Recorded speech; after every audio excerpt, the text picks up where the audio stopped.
Selamat datang kembali di Sleep Podcast, podcastnya anak DKV. Dan kembali lagi dengan saya Imam Kurniawan sebagai host pada episode kali ini. Dan spesial pada episode kali ini kita akan mengobrol tentang apa itu cybercrime. Karena banyaknya kasus-kasus cybercrime khususnya di negara kita.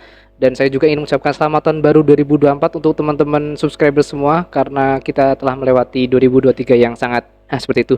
Oke, jadi langsung saja, ini dia narasumber kita. Ada Ibu Kusroh Lailiah SHMH, beri tepuk tangan. Oke. Selamat datang Ibu Lia ya manggilnya ya? Iya. Oke, Lia sebelum aja. kita terlalu jauh, boleh perkenalan diri dulu, Bu? Oke, terima kasih. Selamat siang subscriber semuanya. Oke. Terima kasih Mas Kurniawan ya sebagai moderator di siang ini. Sebelum kita membahas banyak tentang cybercrime nih, terlebih dulu kita akan perkenalan ya.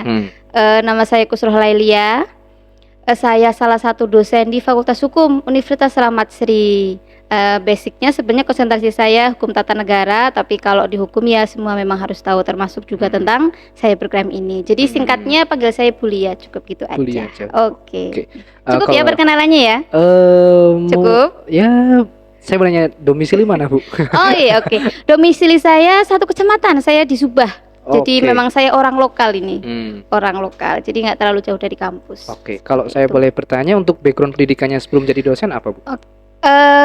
Saya lulus S2 itu di Magister Hukum Universitas Gadjah Mada itu tahun 2016 akhir. Nah, kemudian mulai masuk ke UNIS itu tahun 2017.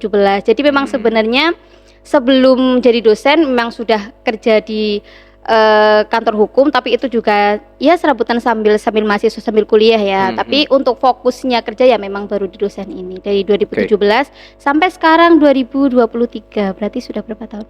7 tahun 7 ya. tahun, Oke, jalan 7 tahun. Oke, kalau untuk alasannya kenapa Bu Lia memilih hukum itu apa, Bu?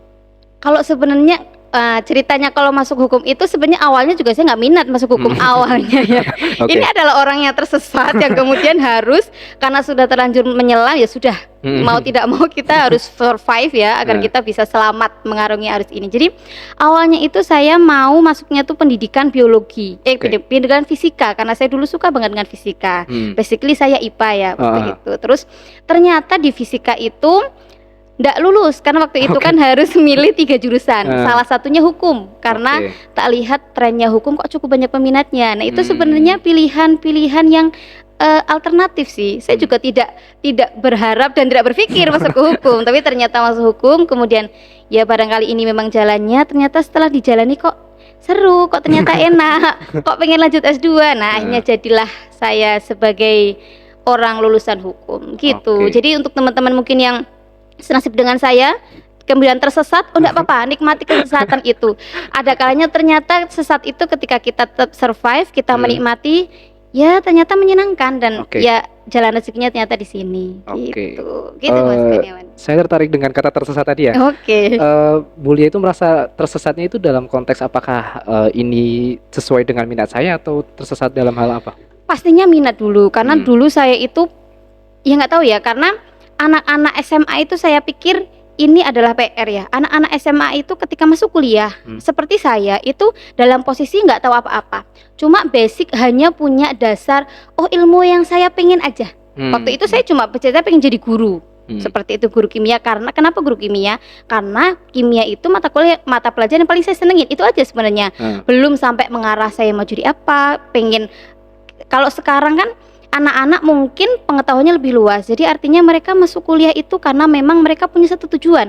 Oh, saya mau jadi lawyer, saya mau jadi notaris. Nah, artinya mereka masuk hukum. Nah, beda dengan zaman saya dulu. Berarti di tahun 2009 itu yang dimana kita masih ya masuk kuliah, yang penting kuliah gitu aja ya. Terus kemudian ya merasa bahwa kok seperti ini, seperti itu. Jadi nggak sesuai dengan keinginannya awalnya, karena kan orang kimia itu juga hukum itu kan basicnya kan IPS ya, pengetahuan dasar, PKN, sejarah. Nah itu kan kita nol. Artinya masuk hukum itu kita betul-betul belajar dari nol, artinya begitu kan. Ternyata setelah mungkin juga circle kampusnya itu juga mendukung untuk kita ternyata bisa aktif, kita berorganisasi. Ternyata itu yang kemudian membuat oh ternyata hukum itu seru, ternyata hukum itu kok menyenangkan. Ternyata ekspektasi saya, mungkin kalau saya masuk kimia saya akan berkutat dengan lab, dengan zat-zat yang ya kan, Iya. misalkan nasib, ternyata ini jalannya Allah, mungkin sesuai dengan basic saya yang orangnya cerewet ya. Nah, gitu. Ternyata saya tuh nggak pantas masuknya lab. Kayaknya terlalu mungkin akan jenuh ya seperti itu. Nah, ternyata Allah arahkan ke hukum, kok ternyata menyenangkan. Nah, seperti itu. Walaupun awalnya merasa kok begini. Nah, ternyata itu tadi, survive itu perlu sekali bagi orang yang tersesat seperti saya. Gitu Mas Kurniawan ya. Barangkali banyak loh ini. Saya pikir banyak sekali anak-anak SMA yang belum tahu dan akhirnya tersesat. Kan, apalagi banyak yang kuliah yang ikut temennya, misalkan teman SMA kuliahnya semua kedokteran, ikutlah kedokteran. Nah, itu kan banyak kasus-kasus seperti itu. Nah, jadi artinya memang itu sesuatu yang lumrah, dan kalaupun kita merasa kita tersesat tidak sesuai dengan basic kita, keinginan kita gitu, ya enggak apa-apa. Toh mungkin itu kalau dinikmati dan ditekuni, saya pastikan tekuni, insya Allah itu kita bisa tetap kok, apapun disiplin ilmunya kita bisa tetap upgrade sebenarnya. Oke. Gitu. Kita kembali ke topik Bu ya. Saya itu pengen nanya-nanya tentang cybercrime karena Boleh. kan setahu saya cybercrime itu suatu tidak kejahatan yang mungkin saya salah ya, tidak kejahatan yang ada mungkin di media elektronik seperti sosmed. Tapi sebelum itu pengertian cybercrime itu apa sih Bu? Iya. Sebenarnya Mas Kurniawan sudah benar sih ya. Artinya secara sempit cybercrime itu memang kejahatan yang berbau dengan elektronik, pasti namanya juga cyber ya, cybercrime ya. Cuma sekarang cyber itu berkembang Mas, luar biasa di kita itu kejahatannya berkembang. Nah, jadi cybercrime sendiri karena teknologi semakin berkembang, otomatis variasi kejahatannya pun berkembang. Jadi kalau cybercrime sendiri itu dikelompokkan jadi 4 ya. Seperti kemudian penipuan phishing itu kayak sejenis, kita sering nggak sih kita kira dapat telepon kemudian diarahkan untuk mencet tombol apa-apa. Nah, tiba-tiba kemudian entah itu BRI link kita kebobol atau apa. Nah, atau mungkin parahnya lagi kemudian kita diminta untuk ngeklik link apa. Nah, terus saya juga pernah itu mengalami ada yang telepon ke rumah itu memberikan berita bahwa saya kecelakaan. Dan itu tuh betul-betul tepat. Polisi sedang keluar, saya ke arah ini, itu luar biasa. Jadi nah, itu kalau itu salah satu jenis penipuan. Jadi penipuan phishing itu mengarahkan orang, mancing orang untuk melakukan sesuai dengan arahannya, dan itu tidak sadar. Jadi saya pikir orang-orang pelaku kejahatan cyber ini memang cerdas aslinya. Kalau nggak cerdas nggak bisa melakukan itu gitu. Kemudian yang kedua peretasan. Kalau peretasan mungkin sering kita tahu ya, pembobolan data udah banyak sekali, Telkomsel dibobol, bahkan kementerian juga dibobol. Nah, untuk tujuan-tujuan tertentu. Terus kemudian cyber stalking. Kalau cyber stalking itu kayak sejenis mengancam, kayak Mas Kurniawan nih misalkan nih putus, ya naudzubillah ya, ini contoh aja ya. Misalkan putus nih sama ceweknya, terus oke lah, karena aku nggak suka, marah, dia aku teror. Nah, kalau si ceweknya ini merasa kok sampai terornya ini mengancam nyawa, kok meresahkan, ini juga masuk dalam kejahatan cyber yang bisa saja diancam pidana seperti itu. Yang terakhir yang paling marak ini Mas Kurniawan, yang memang anak-anak sekarang ini nggak tahu ngikuti tren, nggak tahu memang perkembangannya anak SD itu sudah perkembangannya luar biasa tentang cyberbullying, ini luar biasa. Jadi orang-orang sekarang itu difasilitasi oleh smartphone, tapi tidak membuat orang-orang itu menjadi smart people. Nah, itu bahayanya. Sekarang begini, misalkan kita melihat banyak sekali kan kasus-kasus pencemaran nama baik yang menulis di kolom komentar, apalagi netizen yang haters itu luar biasa. Nah, itu sebenarnya ada ancaman pidananya, itu tidak bisa sembarang. Kalau dulu pencemaran nama baik itu kan verbal ya, saya menghina secara verbal. Sekarang jari kita itu membahayakan sekali gitu loh, karena ada ancaman pidana bagi pelaku-pelaku cyberbullying. Nah, seperti itu. Jadi kadang itu yang anak-anak tidak sadar, ngikuti tren, misalkan satu artis-artis yang kemudian pemuja-pemuja artis yang fanatik itu ya, yang kemudian menyerang fans-fans yang lain.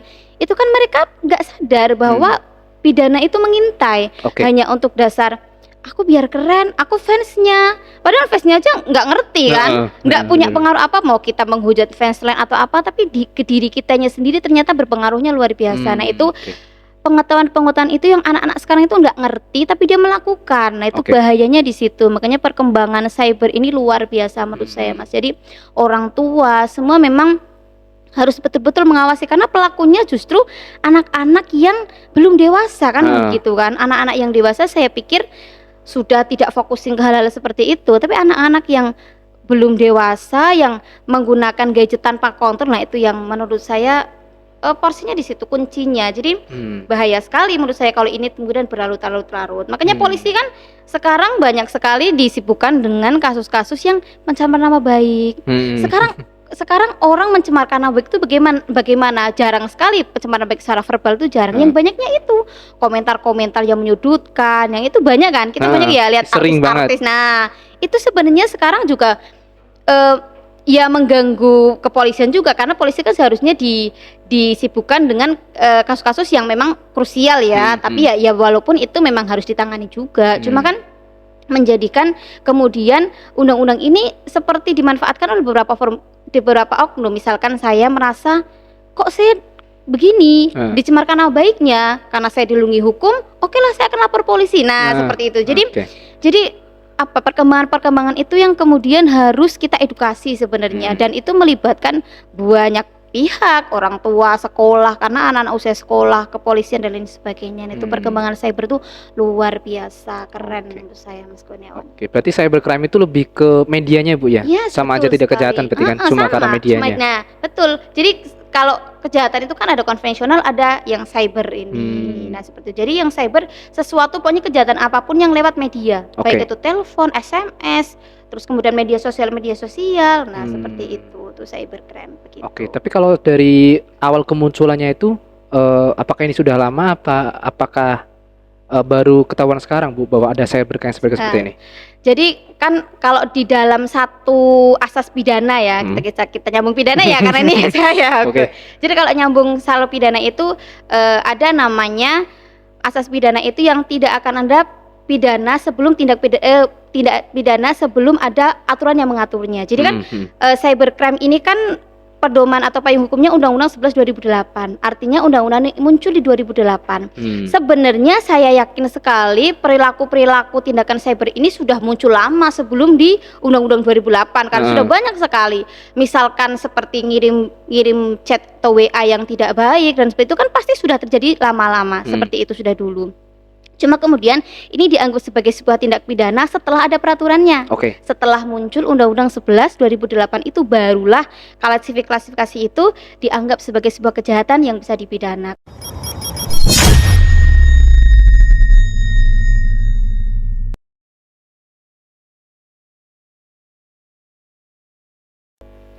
Selamat datang kembali di Sleep podcastnya anak DKV, dan melanjutkan yang tadi Bu ya. Kalau bagaimana sih Bu cybercrime ini bisa berkembang secara cepat banget, itu gimana sih? Jadi kalau kita bicara cybercrime memang tadi sudah saya sampaikan kalau cybercrime ini memang kejahatan yang cepat sekali, kayak virus. Perkembangannya cepat sekali, menjalar ke semua. Nah, kenapa bisa berkembang cepat? Sebenarnya kita bisa lihat dari banyak aspek. Kalau kita lihat dari aspek sosiologinya ya, salah satu faktornya yang lemahnya pengawasan. Pengawasan karena kenapa? Kita gadget itu kemudian menuntut orang yang bermain gadget itu menjadi smart people. Untuk menjadi smart people, dia juga harus punya pengetahuan, selain pengetahuan juga harus diawasi, apalagi sekali lagi pelakunya adalah anak-anak usia sekolah yang mereka belum paham konsekuensinya tapi sudah punya banyak banyak pengetahuan tentang tindakannya tapi mereka nggak paham konsekuensinya. Nah artinya di sini pengawasan orang tua yang pertama pasti orang tua harus mengawasi anak-anaknya agar bagaimana anak-anak ini tidak terjerumus ya. Seperti itu. Yang kedua, sebenarnya Mas Kurniawan, nah ini mungkin perlu ini kita sharing masalah hukumnya ya Mas Kurniawan ya. Boleh. Jadi sebenarnya hemat saya Undang-Undang ITE ini sangat lemah. Artinya Undang-Undang ITE ini banyak pasal-pasal yang itu bisa dimasukin seperti pencemaran nama baik. Kita tidak punya barometer atau tolak ukur. Orang dikatakan mencemarkan nama baik itu seperti apa? Misalkan nih seperti contohkan tadi, saya hanya Mas Imam, mungkin saya bilang, Mas Imam kok kumisan, bagi Mas Imam itu it's okay, nggak masalah. Tapi ketika mungkin saya kemudian di body shaming ya, kemudian disampaikan apa, kemudian saya tersinggung, itu saya bisa saja menyampaikan bahwa itu ada pencemaran nama baik. Jadi artinya barometer atau tolak ukur pencemaran nama baik sendiri itu pun kurang jelas. Nah seperti itu. Yang selanjutnya adalah pidana itu faktor yang paling krusial itu adalah penegakan hukumnya. Nah, kita itu belum punya polisi cyber. Seperti Amerika tuh polisi cyber sudah luar biasa. Jadi kita memang di Barreskrim itu ada polisi khusus cyber, itu ada penanganan cyber, tapi itu hanya satu divisi menangani semua cyber dengan jenisnya. Penipuan, pinjol, apa namanya? Itu loh, judi online. Itu luar biasa, bikin orang gila kan. Saya tuh pernah lihat di Instagram kok ada orang sampai gila karena judi slot kan. Ini berarti kan dampaknya bukan hanya dampak faktor ekonomi, sosial, tapi juga sampai ke psikis loh, ke kejiwaan loh. Berarti kan dampaknya ini luar biasa. Nah, kenapa berkembang? Karena itu tadi aspek-aspek penegakan hukumnya, peraturannya, kontrolnya itu harusnya saling berkesinambungan. Jadi dari negara mungkin undang-undang sudah ada lah ya katakanlah, tapi penegakannya juga harus kuat. Jadi selain negara, kita juga orangnya. Negara itu seberapa urgensi kalau orangnya memang dari mentalnya belum paham. Jadi artinya pemahaman ini juga dari orang tua, dari sekolah, itu oknum-oknum atau pihak-pihak yang juga harus memberikan pemahaman. Makanya beberapa saya lihat terakhir di Pekalongan itu, Mas Imam, di Pekalongan itu beberapa kali dari sekolah, dari kepolisian itu mengadakan sosialisasi ke sekolah-sekolah tentang cyberbullying, tentang bahayanya kita menyalahgunakan internet, komputer. Jadi komputer itu luar biasa kalau kita manfaatkan dengan baik kan, kemudahannya luar biasa banget. Kita bisa berselancar kemanapun ya, kita bisa ke Amerika tanpa ke Amerika, kita bisa ke Eropa tanpa ke Eropa kan. Bahkan kita bisa ngedit foto seakan-akan di sana gitu. Tapi kembali lagi, kalau kita tidak menjadi smart people, nah itu bahayanya itu tadi. Jadi mungkin ini bisa diadopsi. Artinya adalah kenapa ini berkembang pesat, berkembang cepat, karena ini semua belum berjalan, siklus ini belum berjalan dengan baik gitu. Jadi dari penegakannya masih lemah, pengawasan orang tua. Kadang kita berpikir gini ya, lemahnya di Indonesia kita juga gini Mas Imam. Kadang anaknya punya gadget, smart, orang tuanya nggak ngerti. Nah itu PR sebenarnya. Nah, ini juga mungkin perlu terobosan dari pemerintah. Gimana caranya agar kalau memang peran pengawasan ini orang tua tidak bisa mengambil alih karena keterbatasan, bisa jadi peran ini kita maksimalkan di sekolah. Karena sekolah kan otomatis orang-orang terdidik ya. Jadi penguatan karakternya di sekolah dulu. Minimal setidaknya meminimalisir, karena kalau kita mengandalkan orang tua pun toh nyatanya saya yakin banyak sekali orang tua yang tidak sadar gitu. Mereka nggak punya gadget, nggak pernah berselancar. Nah, artinya berarti ini kita bisa ambil alihkan ke sekolah. Kan sekolah kan juga perannya besar kan di anak-anak. Toh dari jam 7 sampai sekian jam anak-anak ada di sekolah. Jadi pengawasan ini bisa saling melengkapi lah seperti itu. Nah gitu, menurut saya gitu kenapa berkembang pesat. Kemudian kalau saya menanya untuk mungkin hukuman untuk para pelaku cyberbullying gitu, untuk mungkin yang untuk anak-anak di bawah usia itu apa sih Bu? Nah kalau anak-anak pelakunya di bawah umur, nah ini sebenarnya kalau anak-anak di bawah umur itu kita tidak bisa jeratkan pidana ya, karena anak-anak di bawah umur itu dia di bawah naungan perlindungan anak. Jadi anak semua nggak cuma perlindungan, nggak cuma cyberbullying. Anak yang melakukan pembunuhan pun dia tidak bisa dipidana seperti pidana orang dewasa. Karena anak itu dianggap belum cakap hukum, nggak bisa anak ini menanggung. Tapi kalau untuk orang dewasa sebenarnya ancamannya ya cukup lumayan, karena untuk kayak pasal 27 tentang pencemaran nama baik itu 2 tahun loh. Dendanya 600 juta, luar biasa itu. Rumah itu ya, rumah beserta mobilnya itu 600 juta kan. Nah sebenarnya ancamannya bukan ancaman main-main, walaupun memang pelaksanaannya ya terserah hakimnya. Cuma ancaman dipidananya kisaran dari yang paling rendah tuh 2 tahun sampai ada yang 6 sampai 8 tahun, tergantung apa namanya tindak kejahatannya. Kalau pembobolan seperti itu ya sampai 6 tahun. Nah seperti itu. Jadi khusus anak, kalau anak memang pidana apapun itu, nggak hanya cybercrime aja, cyberbullying yang berbau dengan cyber, pidana konvensional pun anak nggak bisa diberlakukan pidana umum, karena anak ini sekali lagi di bawah naungan pelindungan anak, dianggap anak ini belum cakap hukum.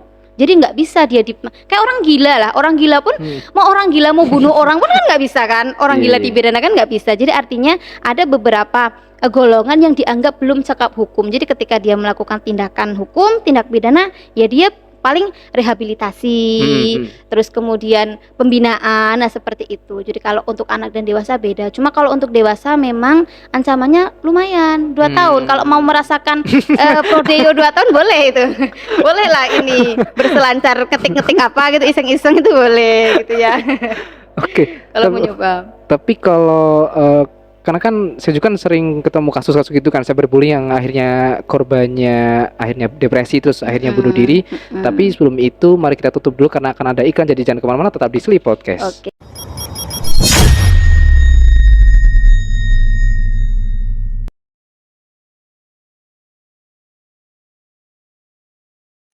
Selamat datang kembali di Sleep Podcast, podcastnya anak DKV, dan melanjutkan pertanyaan yang tadi Bu ya, soal mungkin ada contoh kasus korban cyberbullying yang akhirnya depresi kemudian bunuh diri, itu apakah ada penanganan khusus dari polisi atau dari mana Bu? Oke, jadi sebenarnya kalau kita melihat penanganan tindak pidana itu sebuah tindak pidana itu tidak dilihat dampaknya, itu tidak. Jadi penanganan itu pasti, tapi yang pertama adalah tindakannya dulu.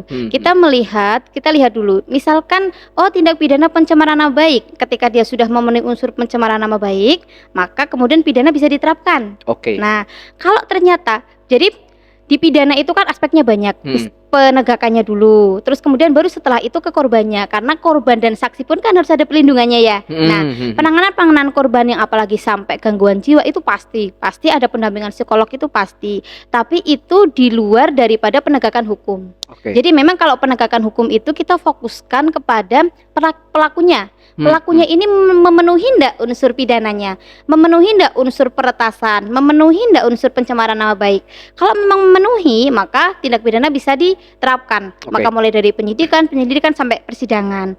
Nah, di samping itu, polisi pun penegakan hukum enggak boleh lepas daripada para si korban. Bahkan saksi pun harus dilindungi. Coba kita lihat waktu kita keluar dari konteks, kita lihat misalkan kasusnya Sambo. Nah, korban saksi-saksinya itu luar biasa, ancamannya itu berani bongkar nyawa kayak gitu kan. Nah, berarti artinya bahkan si Eliezer itu juga sampai udaranya, sampai makanannya itu pun harus diawasi. Takutnya adalah ada yang sampai udara bisa juga dimanipulasi, makanan bisa diracun dan lain sebagainya. Artinya adalah penuntasan atau penindakan tindak pidana itu mulai dari hulu ke hilir, mulai dari penindakan pelakunya sampai bagaimana korban ini juga sehat kembali. Kalau misalkan ternyata korban ini butuh rehabilitasi, negara harus memfasilitasi. Kalau korban ini apalagi sampai gangguan jiwa dan dia butuh psikolog, ya harus sampai sembuh. Jadi artinya negara tidak boleh setengah-setengah dong. Tidak boleh hanya menindak pelakunya saja, pelaku di penjara, makan tercukupi, kemudian korbannya. Nah, masalahnya Mas Imam, kalau korban seperti bullying yang memang sudah parah dan sampai kejiwaan, itu justru yang kasihan korbannya, karena terapi pun saya pikir tidak akan mungkin memulihkan seseorang kembali seperti semula. Mungkin yang tadinya anaknya ceria, jadi kemudian anaknya jadi minder, walaupun memang secara psikologis mungkin menyatakan si anak sudah sembuh, si anak sudah normal, tidak ada gangguan, tapi kan untuk dia kembali beraktivitas normal seperti dulu itu saya pikir pasti ada bekas. Nah, ini kemudian yang kenapa terkadang hukuman kita itu yang paling jadi korban yang kasihan itu adalah korbannya, karena kadang pelakunya sudah keluar, korbannya belum sembuh dengan traumanya. Itu tadi. Tapi sejauh ini untuk penindakan pidana ini negara harus memfasilitasi sampai saksinya, apalagi korbannya pasti harus didampingi pendampingan. Apalagi korban-korban bullying itu kan kadang juga masyarakat stigmanya jadi negatif. Itu juga. Jadi harus tuntas sampai ke sana ya, orangnya ya, lingkungannya, semua harus memang normal dan stabil lagi. Walaupun saya yakin untuk cyberbullying khususnya ya, cyberbullying ini harus memang masih ada trauma pasti di korbannya. Beda lagi mungkin dengan kalau tindakan-tindakan pidana cyber yang lain seperti peretasan, terus kemudian penipuan, akhirnya mungkin kita kebobolan nih ATM-nya walaupun cuma 500.000 kan tetap ya kita kerugian material itu. Nah, berarti itu yang hanya difokuskan ada penindakannya saja. Nanti uangnya tetap apakah si pelaku ini memang bersedia untuk mengembalikannya, dikembalikan. Kalau tidak ya memang kalau pidana kan tidak ada pengembalian, tapi setidaknya ada efek jera. Jadi cyberbullying ini penindakannya itu tergantung jenis tindak pidananya. Tapi sekali lagi intinya esensinya adalah negara pasti sampai tuntas. Sampai tuntas seperti itu. Gitu Mas Imam. Oke, tapi kalau untuk kasus kayak misalnya link phishing atau peretasan, apakah itu dari segi pelaku itu terorganisir, Bu? Sejauh ini terorganisir Mas Imam, karena sebenarnya perilaku cyber ini khususnya ya kita keluar dari cyberbullying lah. Kalau bullying personal ya, seperti peretasan, kemudian penipuan, itu saya pikir kalau tidak terorganisir kok sulit. Karena pasti kita asumsikan gini saja, kita asumsi orang awam ya. Misalkan orang mau menipu, untuk bisa melakukan penipuan itu, misalkan via WA atau telepon, pasti kita butuh data, data nomor-nomor telepon. Saya pikir itu terorganisir, dan yang memang sudah ada kasusnya seperti di Bantul itu kayak pinjol itu terorganisir dan itu gede banget ininya. Pusatnya itu gede banget, itu 2 lantai sampean. Jadi artinya sebegitunya tindak pidana itu terorganisir, karena kalau memang ini sukses, pembobolannya data dan sukses ini kan benefit bagi mereka itu besar sekali. Karena kita nggak mungkin dong kita korbannya yang cuma ATM mungkin isinya berapa ya. Kita katakanlah para pengusaha CEO-nya Atakrip atau apa gitu ya. Kan mereka mesti itu terorganisir, dan karena mereka akan mega proyek lah istilahnya bagi mereka ya. Jadi sejauh ini memang terorganisir kalau di luar cyberbullying gitu Mas Imam. Karena saya pun pernah kena penipuan seperti itu ya, telepon. Tapi bukan transfer uang sih, lebih ke transfer pulsa. Itu kan kurang lebih di tahun 2018 apa ya. Dan sampai sekarang pun di keluarga saya juga pun ada yang kena juga gitu kan. Berarti ini benar-benar terorganisir, Bu ya? Iya, pastinya terorganisir karena memang sudah bagi job desk. Kamu menghubungi, kamu saya bukan pelaku loh ya, bisa menjelaskan gini ya. Nah, jadi kamu mungkin tugasnya menghubungi, ini tugasnya meneror, ini tugas. Nah, jadi memang sudah ada partnya masing-masing. Karena saya pikir kalau yang masalah seperti phishing dan kemudian peretasan itu tidak mungkin mereka berjalan sendiri. Walaupun mungkin hackernya cuma satu, tapi orang-orang di dalamnya pasti itu sudah terorganisir. Gitu. Tapi yang menjadi hal menarik, bukan menarik ya, maksudnya yang menjadi ini tuh kenapa ketika penipuan lewat via telepon itu suaranya selalu sama, Bu? Ya karena mungkin jobdesknya itu aja suaranya. Apakah pelakunya masih belum tertangkap? Karena tidak semua orang itu pandai menipu loh Mas Imam. Iya enggak? Orang untuk punya modal menipu, dia harus punya modal bisa meyakinkan orang. Itu kuncinya loh. Dan tidak semua orang itu punya modal bicara yang lugas, tegas dan meyakinkan. Nah, kita barangkali saya juga curiga, barangkali mereka juga open recruitment ini untuk untuk karyawan. Syaratnya untuk misalkan bagian penelpon, berarti dia harus pandai meyakinkan. Nah, kan ada kualifikasinya, barangkali seperti itu kan. Tapi artinya adalah ini semua memang dilakukan oleh orang-orang yang sudah profesional, saya yakin. Profesional dan terorganisir dengan baik. Karena salah-salah ya pasti akan ketahuan. Dan kadang makanya kenapa ini terorganisir dan dengan baik, karena kadang kita nggak sadar loh, ya kan? Sampai kita kadang nggak sadar bahwa kita tuh ditipu. Nah itu makanya cerdasnya itu, makanya orang-orang yang melakukan cyberbullying, cybercrime itu memang yang sudah terorganisir dan mereka ahli di bidangnya. Nah, like that. Gitu. Jadi kurang lebih begitu ya. Karena sebelum memasuki seksi pertanyaan habis ini ya, ada Q&A. Kita tutup dulu karena ada iklan dari TV elektronik. Jadi jangan kemana-mana, tetap di Sleep Podcast.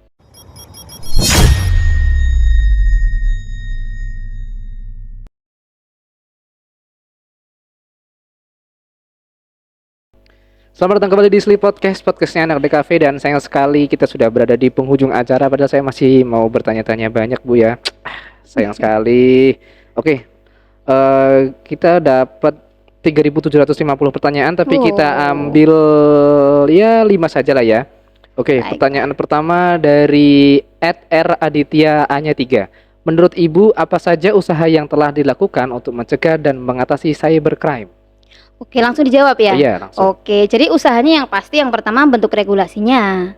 Karena kalau tidak ada regulasinya, tidak ada barometer pemerintah itu atau rule pemerintah itu akan menindak. Cybercrime itu kenapa kita sangat perlu untuk regulasinya? Karena sekali lagi tidak mungkin kita menindak tanpa ada peraturan. Kalau ini tidak dibiarkan, melihat dampaknya yang luar biasa, kerugiannya yang luar biasa, apalagi kalau khusus cyberbullying dampak psikisnya juga luar biasa, maka dengan adanya payung ini diharapkan ini menjadi satu pedoman upaya yang paling konkret dari pemerintah. Setelah itu ya upaya-upaya yang dilakukan sejauh ini sebenarnya yang paling besar juga penegakan hukumnya. Oke. Tapi kalau untuk yang aspek-aspek yang lain tidak semua merata sih. Seperti yang saya lihat beberapa daerah juga sudah menerapkan tentang sosialisasi itu. Nah, itu juga merupakan satu upaya sebenarnya yang konkret yang dilakukan. Cuma yang pasti yang paling konkret adalah kita sudah punya regulasi dan penegakan hukumnya sudah jelas. Nah, Oke. itu yang paling pasti. Itu ya. Oke, pertanyaan selanjutnya dari Aditya Patahati. Menurut Ibu, apa faktor yang bisa mendorong pencegahan tindakan cybercrime secara umum?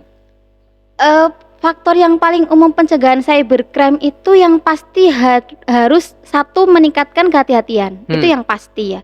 Hati-hati itu konteksnya luas. Kalau memang kita dalam kaitan dengan peretasan data dan lain sebagainya, kita harus hati-hati betul untuk data diri dan lain sebagainya. Kalau untuk cybercrime yang bentuknya adalah perilaku bullying dan sebagainya, kita pun harus punya modal hati-hati bahwa oke, perilaku ini adalah perilaku cyber. Seperti itu. Jadi kehati-hatian itu perlu. Selain juga tadi ya aspek-aspek yang kemudian melibatkan banyak pihak. Nah, untuk mencegahnya itu. Nah, yang pasti dari dalam, karena sebuah tindakan cybercrime ini faktornya selain dari faktor eksternal, faktor internal itu juga penting sekali. Dari pengolahan kitanya dulu. Kita harus memang punya safe room dulu. Jadi artinya memang kita punya penguatan dirinya dulu di dirinya kita bahwa oke, ini cyber, saya pun minimal saya tidak boleh jadi pelakunya.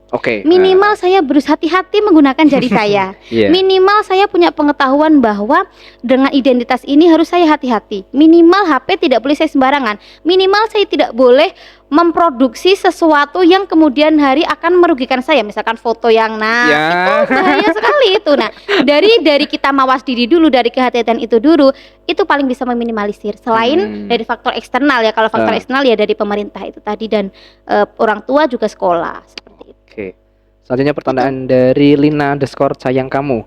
Sayang kamu. Tuh kan, anak zaman sekarang itu luar biasa loh namanya itu. Indah sekali. Baiklah. Oke, menurut Ibu apakah ada etika tentang cybercrime itu? Kalau kita bicara tentang etika itu pasti di luar dari norma hukum. Karena norma di kita itu ada 4 norma. Salah satunya adalah norma etika dan norma hukum. Jadi norma etika dan norma hukum itu dua hal yang berbeda. Tapi ketika kita sudah bicara masuk cybercrime, karena ini sudah masuk dalam ranah tindak pidana, maka etika itu bisa dikesampingkan. Artinya, kalaupun ternyata itu sudah masuk dan memenuhi unsur tindak pidana, etika itu sudah tidak berlaku gitu loh. Karena etika itu adalah rule yang tidak kurang lemah artinya. Jadi memang ketika ini sudah masuk dalam klasifikasi tindak pidana, maka etika itu disampingkan. Paling juga ketika kita bicara tentang etika, ya pastinya kita bisa lah ya mengondisikan bagaimana kita berperilaku, kita berucap itu saja. Cuma sekali lagi kalau bicara tentang cybercrime, karena jenisnya itu banyak, ketika itu sudah masuk memenuhi unsur-unsur hukum, unsur-unsur tindak pidana, karena kan semua tindak pidana itu harus memenuhi unsur nih. Misalkan seperti pencurian, barang siapa mengambil milik orang lain, benar ngambil milik orang lain dengan melawan hukum, benar dengan melawan hukum, nggak peduli itu yang diambil sandal kah, mobil kah, papan tulis kah, yang penting unsur-unsurnya memenuhi unsur tindak pidana, ya maka dia bisa dipidana. Artinya misalkan saya nih nggak niat membunuh orang, secara saya etika baik dong, saya tidak punya niat bunuh orang, kok kecelakaan misalkan.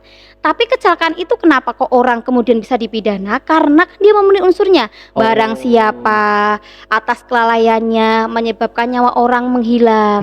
Mungkin nanti yang membedakan adalah itu pembunuhan berencana atau tidak, olah TKP-nya seperti apa.